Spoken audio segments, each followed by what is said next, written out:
Hi everyone, my name is Naftali Ngesa in Ngesa Automotive. Today we are working on a Land Rover Discovery 3. Very beautiful vehicle. People, no vehicle is unreliable. It's only you who makes the car reliable by using bad mechanics. Anyway, now this car came in, this bulb wasn't working. We already taken it out and we found out that it's a burnt bulb. Now, some of these things you don't need to take to the mechanic. Something very simple. This bulb is a 30 bulb. Once you just remove this light using a star screwdriver, here are the two screws. You pry out the light, make sure you hold it, and you just twist it towards you. Yeah? Then just pull it out. Now, this bulb becomes as little as nyumbani, the pin type. You just insert it like that.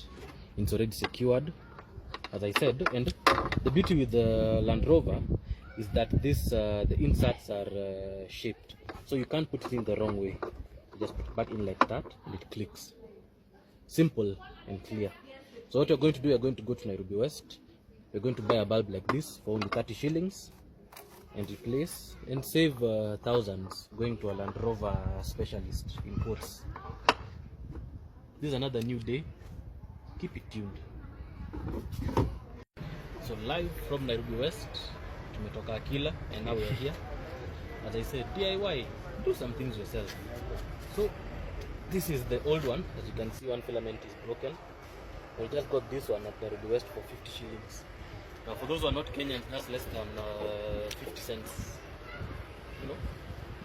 Now just remove it. Very simple. And then you line up like that, twist, and it's in.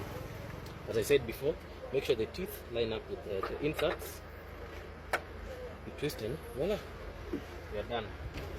So what you need to do, just carefully fit it in.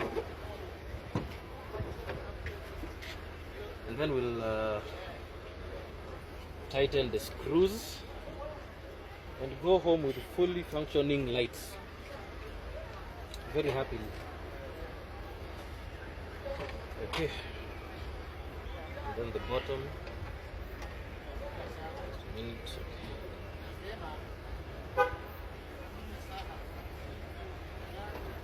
Very easy work. Imagine how much this. So we are from Nairobi West. We fixed the car. Total cost of repairs, I kid you not, 50 bob. Yani mandazi tano. Imagine. Now we replace bulb. You will not be stopped by the cops. Can you imagine? This is something that if you would have gone to the garage, it would have probably, maybe they would have quoted it at maybe 1500, which is not much by all means.